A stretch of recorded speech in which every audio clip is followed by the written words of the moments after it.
What's up, Mindsetters? Welcome to Mindset Learn Extra Live. It's 4 p.m. on channel 319, so you know what it is. Yes, we have a whole 3 hours of life sciences and grade 10s, your first up. So, in studio with me, I've got Cheryl. Cheryl, what's up? Welcome, yeah. There's new people all the time now. After getting older I get, and the more I have to remember their names. Welcome, grade 10s. We're going to be looking at the circulatory system today. Is So that blood? It's the blood. We're starting off with the blood, and Oh then my we'll gosh. carry on from there. I don't know how I feel about blood, but grade 10s, I hope you're prepared for this lesson. Remember, catch me on Facebook. That's facebook.com/Learn Extra, on Twitter @Learn Extra, and don't forget to get your notes on our website. That's learn.mindset.co.za. On there, you can get your notes for today's lesson, and you can even test yourself. The person who gets the most questions right on that Test Yourself competition gets to win this awesome calculator. So come on, grade 10s, get working. And before I waste any more of your time, let's find out more about blood. Welcome, grade 10s, yet again.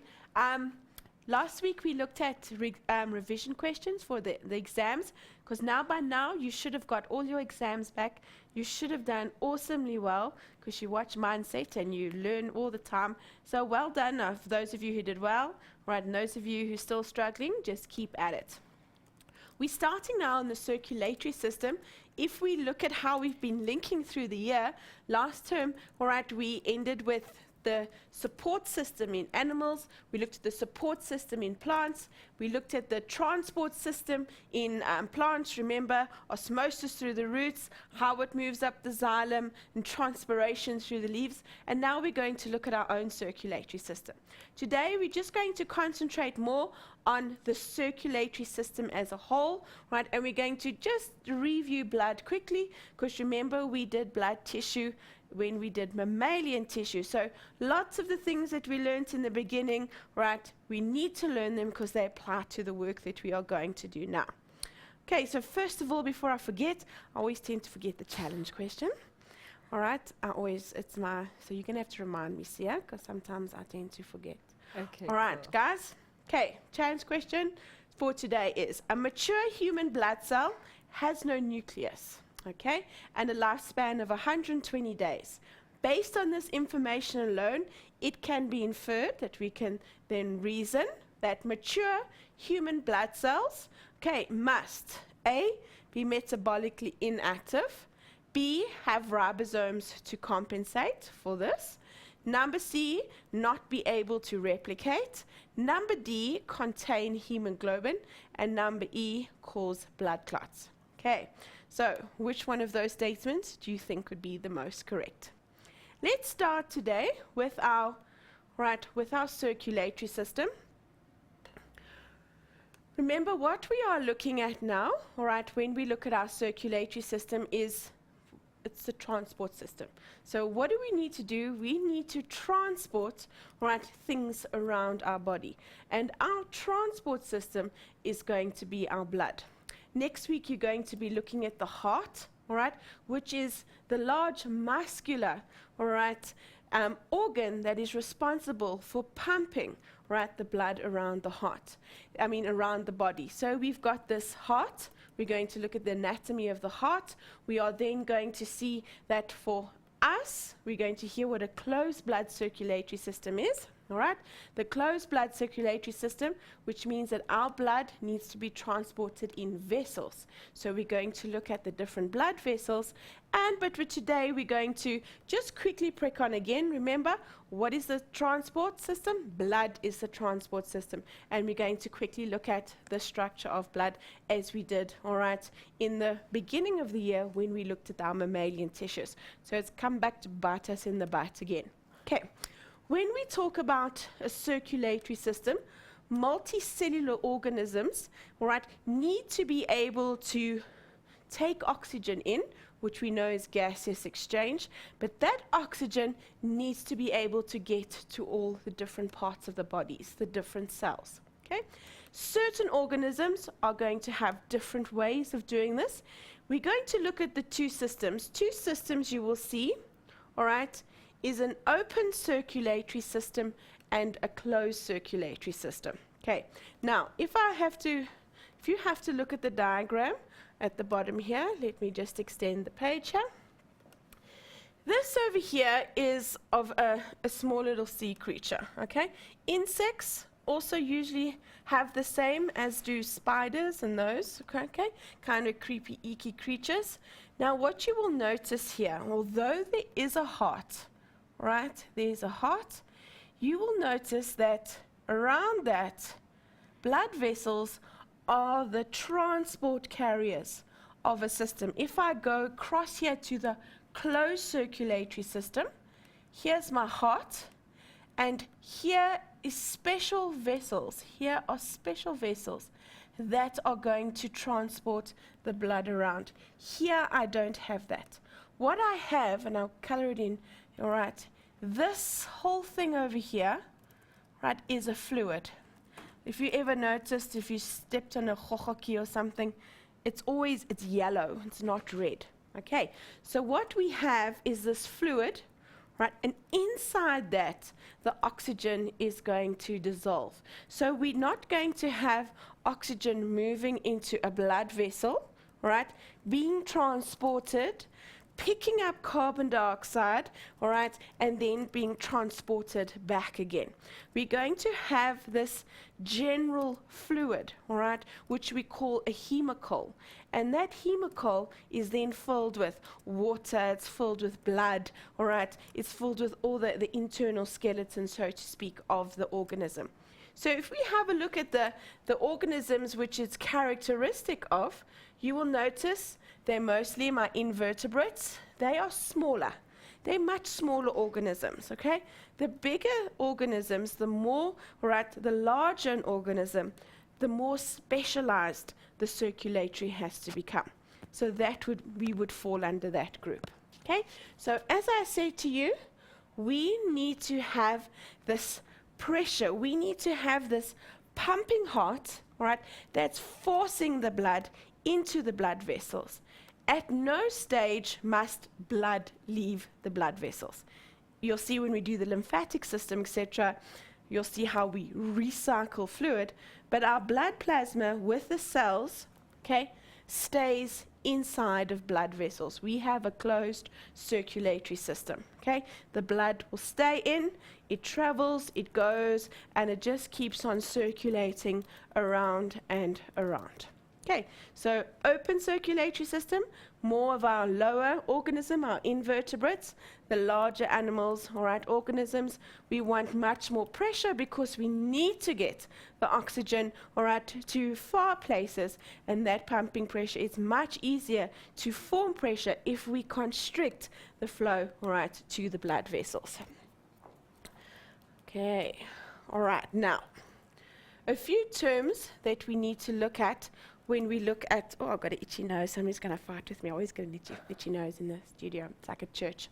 All right, when we look at the double circulatory system, what is a double circulatory system? Okay, I've put a very simple diagram up first to show you. Okay, when we look at the flow of blood, we need to do two things, all right? First of all, behind the flow of blood, right, is going to be my heart. Now, as I said to you, obviously there are other importances as well. But the most important thing is I need to get oxygen to all my cells, all right? And you need to understand what for cellular respiration, okay? Remember the mitochondria in our cells? And as a byproduct of that, we are going to make, oopsie, it goes a bit skew, we are going to make carbon dioxide. So my blood, all right, I'm not going to worry about nutrients and that at the moment. My blood system in the transport system is responsible for getting oxygen to the cells for cellular respiration and releasing carbon dioxide and getting them out, because carbon dioxide, all right, is poisonous and a waste product. Now, when I look at oxygen and when I look at carbon dioxide, I'm looking at gases, right? And I'm looking at gaseous exchange, the exchange of oxygen and carbon dioxide. And that is going to occur in my lungs. Okay, so where do I swap gases? Yes, at cell level, but where do I get oxygen in? In my lungs, and where am I going to take oxygen out? Into my lungs. So, my heart, when I talk about a double circulatory system, it means it must pump once to a cycle once to the lungs, okay, to get the oxygen and to give off the carbon dioxide. But once it's got the oxygen, where does it then need to go? To the rest of the body, okay?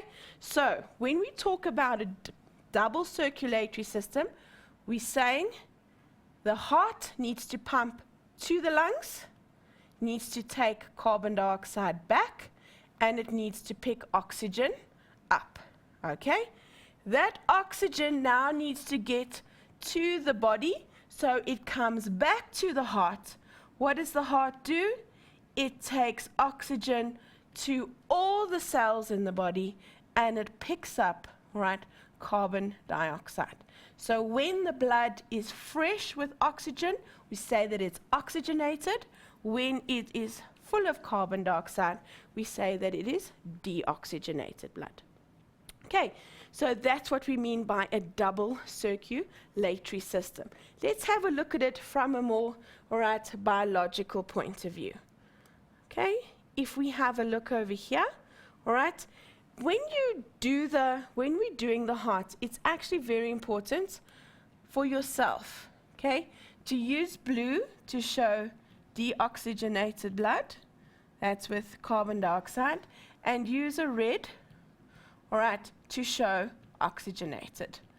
Because that is very important when it comes, to the circulatory system, because if you'll see when you do the heart the next week, you're going to notice that it is important that the oxygenated blood goes always onto the left side, and the deoxygenated blood always goes on in the right side, And there's a septum between the two, and they must not mix. Okay, so if we have a look over here, you will see here is my heart, okay, and where does it pump? All that blue deoxygenated blood goes out of my heart. Sure, where does it go? To my lungs. What do I give off? Okay, I give off carbon dioxide. What do I pick up? I pick up oxygen, and it comes to my heart. What does my heart have to do? It must pump that oxygenated blood to the whole of my body, And then oxygen goes in. What do I pick up? I pick up carbon dioxide, and I travel back to the heart, where it will then go back to the lungs. So the double circulatory system, okay? Lungs, rest of the body. Lungs, rest of the body, because the lungs are where, we're going to exchange gases. Okay, another term, So when we look at the lungs, the heart goes to what the vessels from the heart that lead from the heart to the lungs, we refer that as the pulmonary circulation. Remember, we have a double to the lungs, then to the rest of the body. Okay, so pulmonary circulation, that pulmonary meaning lungs. So those are the blood vessels that go to the lungs and the blood vessels that come back, okay, from the lungs. If we have a look over here, again, as I said to you, it's very important that we distinguish the color. Now, you must always remember when you are looking, for the diagrams, lots of you tend to think, because this is my right-hand side, this is my right. And because this is my left, that's my left. Remember, you're looking at a mirror image. So, whenever you come to a diagram of the heart, always do that, okay? That's my right, that's my left. It's almost like heart aerobics. If we have a look at the heart over here, we would notice, as I said to you, that the vessels that are going to take the blood to the lungs are called the pulmonary vessels. And we've got two sets. Now, you will see over here, taking blood to the lungs, direction of flow is also very important when you get to this section. All right? When we take blood to the lungs, all right, we take it in a pulmonary artery. Now, just as a matter of interest, because you're going to do that later. When we do vessels, okay, maybe you've learned that arteries always carry oxygenated blood and veins always carry deoxygenated blood. 99% of that statement is correct, right? But because it's not 100%, that's not how we can define an artery or a vein, okay? Because of these two at the back here, okay? The pulmonary artery and veins. They are the exception to that rule. So, what is the definition for an artery and a vein? An artery always goes away from the heart. A for away. All right? And V, our vein, always comes back. All right? Always comes back. So that is why, all right, the pulmonary artery going to my lung carries deoxygenated blood. It's the only artery that does. And then when the blood comes back, because what is a vein? A vein comes back to the heart. That is why the vein, all right, the pulmonary vein, which is the exception to the rule that usually veins carry only deoxygenated blood, it carries oxygenated. Because remember, arteries go away from the heart and veins come back to the heart. Okay, are we still fine? No whispering in the ear because my earpiece has fallen out. So are we No, we're still fine. We're still good. We're still good. I hate my earpiece. You know that I do that. All right, now, the next one, so that's my pulmonary. Pulmonary means to my lungs. Remember, we have a double circulatory. So those are blood vessels going to the lungs. Now, once all the air has been oxygenated and it comes back to the heart has to pump it to the rest of the body. That is called your systemic circulation. Right? Have a look. You'll see the picture that I've used. There's my heart. There we go, to the lungs. Okay, we've done the lung bit. We go to the lungs. It's come back. Now where must the blood go? To every single cell in your body. It must go to everything above the heart, all right? And obviously it must travel to everything below the heart. Okay, so when we talk about our systemic circulation are all our capillaries coming from your vessels, coming from your to the tip here of your head, to the teeny tiny thing of your finger, all right, all the way down to that really gross big toe of yours. Okay, so that's where the blood needs to go, all the way down, all right. So that is your systemic to everything in the body. Awesome. Mindsetters, I hope you got that. Just in case you didn't, though, we're going to have a little bit of an ad break so that you can reconciliate your notes. But just before that, let me tell you about this exciting competition we have. So basically, it's a water game competition, which means you can learn a lot about conserving the environment, saving water, and all that stuff. But on top of that, you actually get to win amazing prizes. So all you have to do is go on to www.watergames.co.za and play the game. And then tell us how that's going on Facebook using the hashtag #SAWaterGame. The first prize winner actually gets to win 5,000 rands. And there's over 20,000 rands worth of cell phone airtime. Come on, guys, you have nothing to lose. But after the break and after the show. See you after the break, Mindsetters.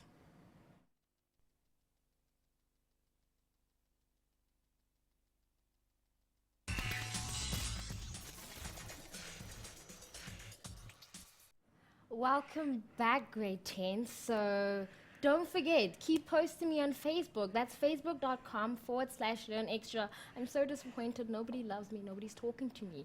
And don't forget to go onto our website. That's learn.mindset.co.za. And you could win this amazing calculator. Now, congratulations to Loden Jonas, I hope I'm saying your name right. Congratulations, you are the week of last week's Casio calculator. We will be contacting you on how to get that. Congratulations, and if you want to be like Loden, then you better go onto our website and do the test yourself. And you can win this calculator. It's waiting for you. It's brand new. Anyway, Cheryl, let's carry on. Grade 10s, tell Sia the reason why you're not talking is because you're so awesomely good that you're understanding everything, that you don't have questions. Go But maybe Marcella. ask her a question because she's feeling so lonesome out there. Don't put me on the spot. Don't put your, no, you can ask me, don't worry. But I know she has had biology, so she'll be fine, don't worry. Okay, guys, quick little review of the next section, then we're going to start on our questions, okay? You should be familiar with the tissue behind me, right? Because we did it when we looked at mammalian tissue. And remember, it was a connective tissue that we looked at.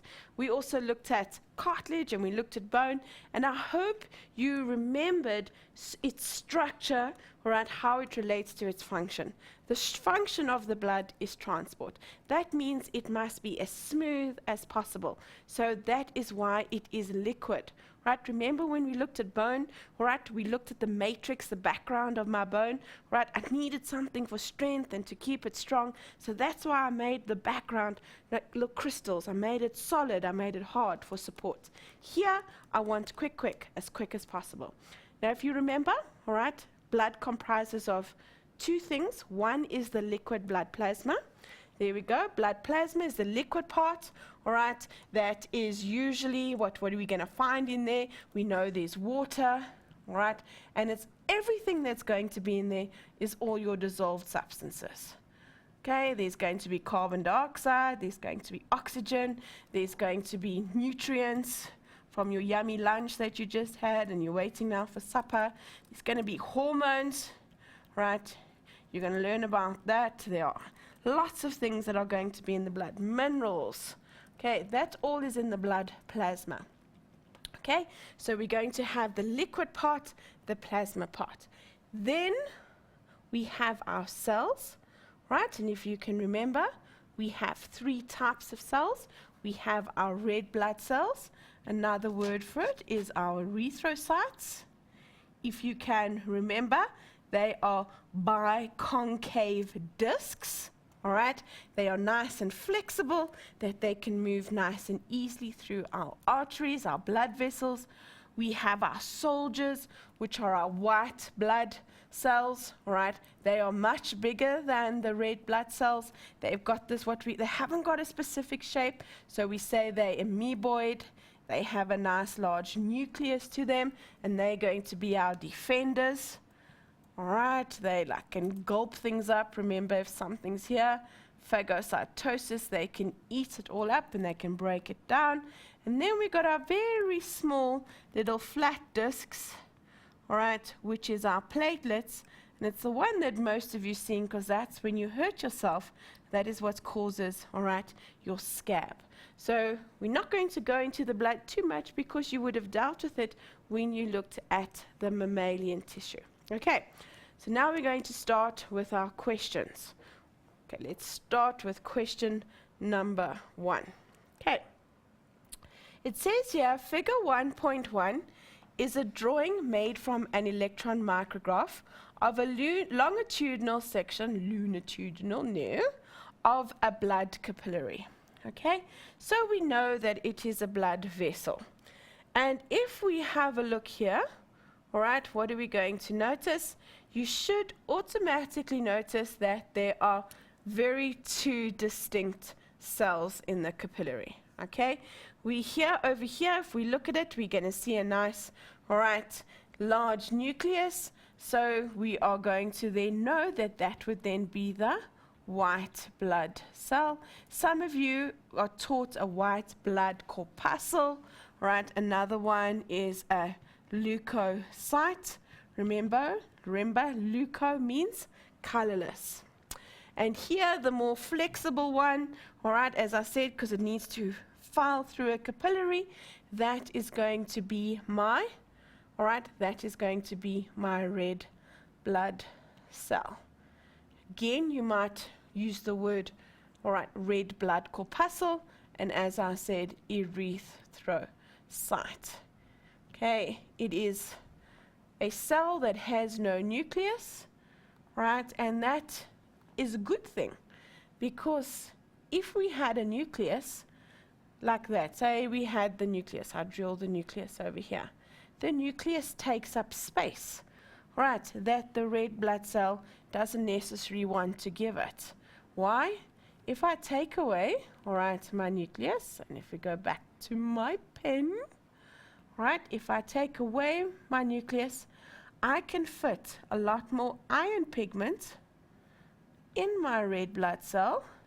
See, no nucleus.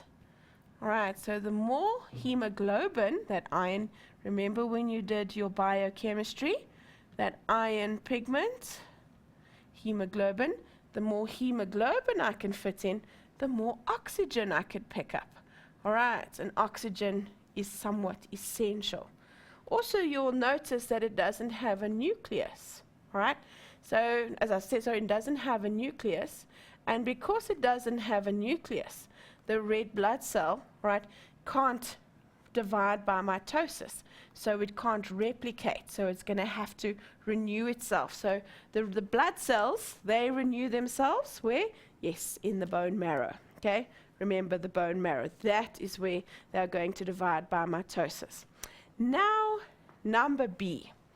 You are all thinking, the first thing you do is you're thinking to yourself, okay, so if this is a white blood cell and that is a red blood cell, that must be a platelet, okay? It's not pointing to the platelet. Let's have a look at this table and then see if we can identify what cell number B is. Okay, so cell number A, all right, what did we say it was? We said cell number A was a white blood cell. So there we go, was white blood cell. All right, and now we can finish the rest of my diagram. Its function is to ingest bacteria. Okay, and here you will see it's asked for the size. All right, it's asked for its size. Now, here my white blood cell is slightly larger than my red blood cell. All right, so we can maybe have 8 to 9 microns. Okay, so we're going to have something that's slightly larger. So that's my white blood cell. Now, this is my question mark one. So I'm going to skip that to just now. Cells number C, all right, cell C, okay, then it brings up other messages there for your phone, is my red blood cell, okay? What is its function? If we have a look here, cell number C, all right, we know is my red blood cell. What is my function? It transports my gases, carbon dioxide, all right, and oxygen. Now let's come back to cell number B. Now if I said platelet, over here, the function is to permit exchange of gases. What is the function of my platelet? It's to have help with blood clotting. Also, if we have a look at the size, wow, that is way out of whack. Why? Because if I go back, I'm going to go one, oopsie, no, look at one drawing back, right? If I go here, look how small my platelets are. But they're telling me over there that it is quite large, all right? So they're saying that that is much larger than that. Okay, now, what cell is it? Okay, here is the capillary. It's the capillary, okay? A capillary consists of one single cell of, can you remember when we go mammalian tissue? Squamous epithelium, which when we're going to be doing vessels, we now refer to as an endothelium. Right, and it's only one layer thick, and because it's so thin, it allows gases to come in and to go out. So, if you wrote platelets, this would have been a warning sign, and this would have been a warning sign to you to say, hey, hey, no. All right? Squamous, it asks you for the cell. So it will be a squamous epithelial cell. Okay. Then we get to the next question. It says the capillary shown in figure 1.1 was from a mammal. Okay? Red blood cells in mammals have no nuclei when mature. State one advantage and one disadvantage of this. I think I have answered it. All right? If you use a table, it's much easier for your teacher to mark. All right? Even though she doesn't say it so, you know, always be kind to your teacher. And that's what I said over here. All right? Remember when we were looking? If I go up, all right, what was I talking about over here? The no nucleus. What is the advantage to having no nucleus? More hemoglobin. I'm just going to use HB. Okay, more hemoglobin, so more oxygen can be picked up. No nucleus, what that mean? It can't divide by mitosis, it can't, all right, replicate, and therefore it has a lifespan. All right, are we nudge, nudge, winking to our challenge question? All right, nudge, nudge, wink, wink. All right, okay. The next question is, it's a bit of an odd exam type question, I must admit, but I think you can use this question, right, and even this diagram to use as a very important study method. Okay, it says here, look at the simplified schematic representation of the heart, the lungs, and body cells. It shows how the heart and lungs are connected. All right, so what are we thinking there? Pulmonary, circulation. Okay. And how blood is pumped to the rest of the cells. What would that be? Okay, my systemic circulation. Using your knowledge of the circulatory system, which is comprised of those two, label and annotate the diagram. Please notice you have to do two things. One is to label it, and two is to annotate. It's one of my favorite things. I think my kids in my class hate me. I always give them A3 sheets with a picture in the middle, and they have to annotate the diagrams. I don't care if they hate me. I think it's a wonderful study method. What does annotate mean? It means your labels give me their function. Okay? So in other words, everything, right, is going to fit onto one diagram. So let's start. It also says here, there's a lot of things that you have to do in this question. And that's why I kept harping on the two colors. Use two different colors to outline the systemic, which I had told you about in the beginning over here, and the pulmonary. Okay, the systemic and the pulmonary. What I would suggest you do, all right, is I'm going to make you seasick just now.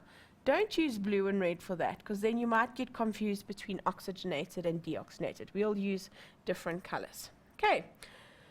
So if we have to look at, everything looks very confusing, doesn't it? So let's start. We said it's a systemic, almost systemic, a simple one. Okay? If I have a look over here, right, where am I going to start off with? Okay? Here's my lungs. Why? Because I know in the center, 1, 2 different chambers. This is going to be my heart. Okay? There's my heart. And please remember, right-hand side, left-hand side. Okay, so that you know. These over here, you can see, all right, these are called, obviously, your cells. Okay, now, when it comes to our cells, as I said, we're going to learn it as part of your circulatory system.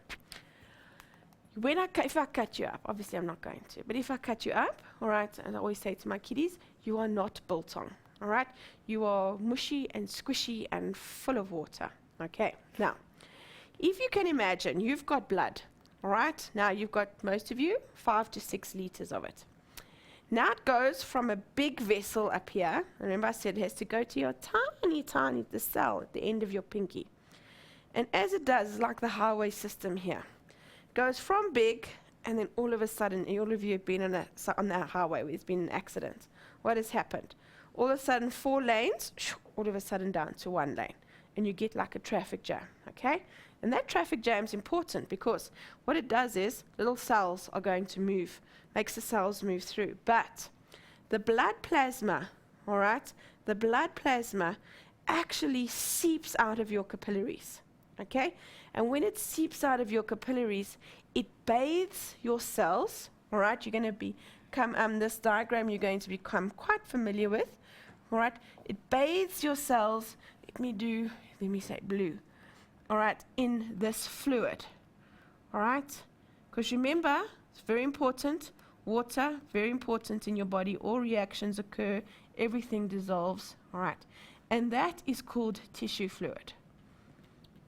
And that is essential, all right, that when the blood comes, it comes from the blood, all right, which is water, goes from the blood vessels into this tissue fluid, which is water, all right, then goes straight into the cells, which obviously the majority of it is water. So you see what a role water is going to play.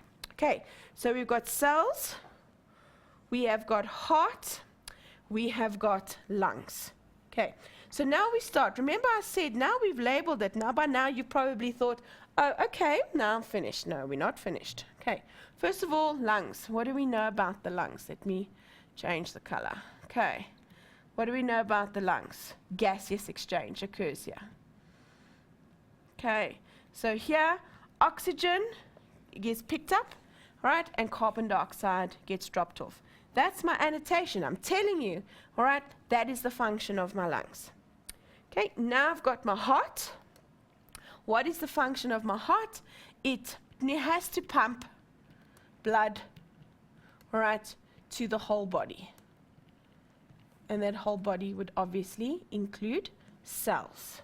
Okay, the cells, they need oxygen for respiration, and they are going to give off carbon dioxide. So what also happens in the cells? Yes, gaseous, let me extend there, gaseous exchange. All right, now I have a few blood vessels here.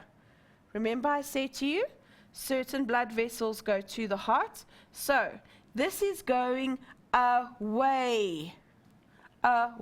So it is an artery. And what, all right, and what blood is it taking? It's got deoxygenated blood because it comes from the right side. Where is it going?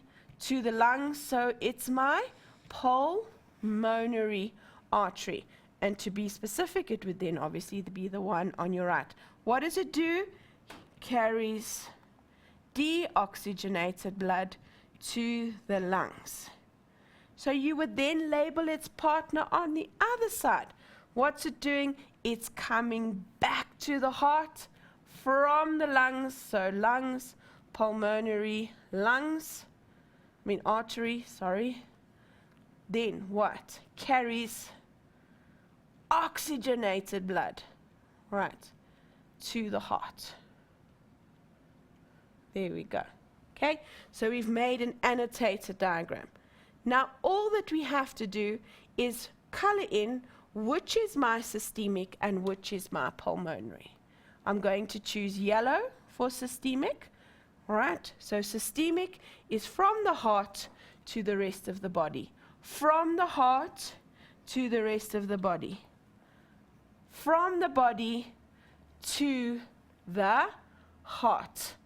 Okay, my pulmonary is my lungs. There's my key, my pulmonary is my lungs.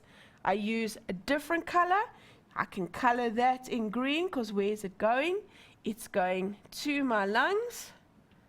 And obviously the other side as well, because it's going to be coming back. Okay, looks like a bit of a scroll. Wonderful way to study. Voila!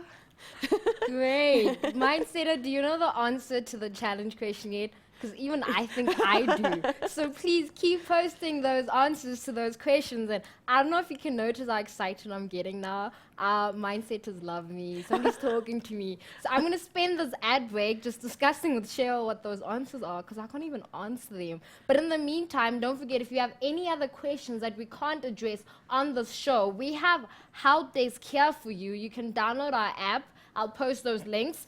And you can also go onto our website. And a big shout out to Excel. We have big love for you. Thank you for sponsoring this Help Desk for us. Mindsetters, see you after the break.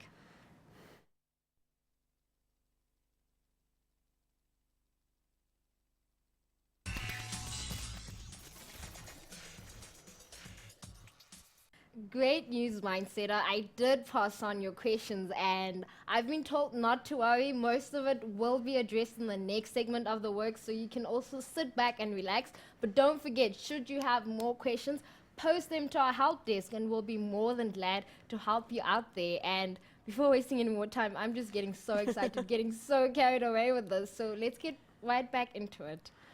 Okay, welcome back, guys. Yes, thank you for the person who pointed out. I did. Let's go back here quickly. I did. Oh, we're going wrong way. Okay. Yes, I did make a mistake. That is the vein. Thank you. You're a very observant person. All right. One of the questions that you asked spoke about the lungs pumping. The lungs don't pump. All right. Have a look. If you look at the anatomy of the heart is here. And what is right next to it? The lungs. All right. So the heart, when the blood pumps, the heart is your pumping mechanism. Remember, what is your heart made up of? Cardiac muscle. Go back to our mammalian tissues. Cardiac muscle. Cardiac muscle can contract and relax. Okay. One of you asked me a question about, can oxygenated and deoxygenated blood mix? They can, but you don't want them to. All right? You don't want your oxygenated blood, you need to keep as pure as possible. Otherwise, if you mix it with the carbon dioxide, what's going to happen? Your oxygen, you're not going to have enough oxygen. Which leads us to the next question. Okay? I kind of like this question. See if you can, all right, if you can see where it's going. I've got a diagram here, all right? Well, actually two, of a baby's heart. Now, this is before the baby is born, and this is after the baby is born. Okay? What the most prominent thing, I gave you a whole lot of, here I tell you that the system 60% enters the right through this foramen ovale, all right, and then there's this ductus arteriosus, all right. But if you have a look at that in a way is actually not as much information, all right, than too much information. Have a look here. All right. If we have a look at the fetal heart, what do you notice? First of all, the lungs, blood does not go to the lungs. Here we go. How is the circulatory system? Do you notice over here? The heart is its own circulatory system where blood gets pumped through the heart over here. So in the septum, when we talk about the heart, I'm going to draw that. I know it's stupid, right?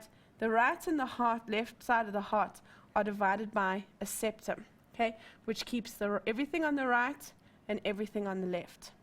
But when you are in, all right, the mother's uterus, you don't need, the lungs don't function because you're going to get all the nutrients from the placenta. It's going to be pumped around to the body, back to the heart. We don't go to the lungs. Okay, so everything we need from the mom, back to the mom, from the mom, back to the mom. Now, obviously when a baby is born, it cannot, the mother, the umbilical cord is cut, the mother no longer plays a role. So look what happens. That hole in the heart, it's one of the most, I call it a miracle, all right? one of the most amazing things happen as soon as the baby's born. That closes, right? It closes. And when it closes and that you hear the baby cry for the first time, what it's doing, it's sucking in air, and for the first time, all right, what do you see? The lungs come into action. And what does it bring? Oxygenated blood that can come to the heart, and deoxygenated blood, all right, can go away from the heart. Now, as I said to you, oxygenated blood is filled with oxygen. Why? The cells need it for cellular respiration. Okay? If you mix, now the question here is, describe the disadvantages that these bypasses would present for the baby after birth if they remained unchanged. Right, so what would happen if this system were to stay and this system wouldn't work? Right, for starters, let's think about the hole in the heart. Right, those of you who might know somebody who has, sometimes premature babies have holes in the heart because they're born too early and they weren't ready for when they were born for that hole to close. Okay, so if we have a hole in the heart, what are you going to start doing? You're going to start mixing the oxygenated, all right, with the deoxygenated. And what happens if the baby doesn't get enough oxygen? Okay, what happens if a baby retarded? All right, we have what we call a blue baby. All right, the baby can't breathe properly because what's happening, which brings us to the next thing. Okay, what is responsible? Right, no lungs. The lungs. So what happens if we have the lungs don't work? Right, and we need the lungs to work. Why? Because there's no placenta anymore. That umbilical cord is gone. No placenta. So no placenta, no oxygen. And again, if there's no oxygen, what's going to happen? Okay, what do we need to do? If there's no oxygen, our lungs can't work. Right, so when we look at this question, right, it's telling you exactly what happens if it should mix. What do we need to have over here? If you have a look at the circulatory system, that's why we keep it separate. So the oxygen can supply the body with oxygen, all right? And that is more important for cellular respiration. For cellular respiration is metabolism, right? And then the carbon dioxide is traveled away separately. Okay, last question that we're going to ask. Here again on blood cells, it says, using a light microscope, a student looked at a prepared slide of human blood, all right, and drew a scale diagram. The diagram shown, this is his diagram, all right, is shown underneath. Now, in this scale, is the scale in this diagram an accurate representation? 10 millimeters, which is 1 centimeter. How small is blood? 10 millimeters? Definitely not. All right. So his scale is far too large. So it's not accurate. All right. Not accurate. What would you have said rather than 10 millimeters? Okay. Maybe we could have had 10 microns. Right, we would have changed the scale totally. Okay, next one, to see if you guys can see this. 2 errors have been made in this diagram. Describe the errors. If we have a look at the error, oopsie. If you have a look at the error, okay, what do you notice? First thing you should notice, these are not, red blood cells are not round. Okay, what should they be? Concave discs, all right? So they, oopsie, that was not what I wanted to draw, right? So I needed to maybe draw them like that, all right, with showing the biconcave discs. He's drawing them round. Okay, they're not round. Second of all, that's the first one, okay, because all the labels are correct. If we go back to our table in the beginning, what did I say to you? Which is larger? Okay, white blood cells are larger than any of the others. So what was his second error? All right. So his second error, the first one, white blood cells must be larger. He's drawn it correct.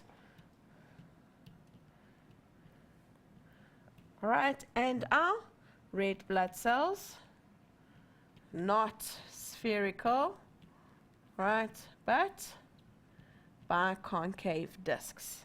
Then, all right, the last question. Why is it safer to use prepared slides than somebody else's, all right, fresh blood? All right, I'm going to say here, disease, okay, HIV, all right, or some disease they could be carrying, and then you could be a little bit contagious. Mindset is, unfortunately, we don't have any more time. So just remember, if you have anything else, contact our help desk and we will be seeing you next week. Don't forget the amazing calculator to be won. And yes, see you next week. Help desk, Facebook, Twitter, we're here for you. Bye.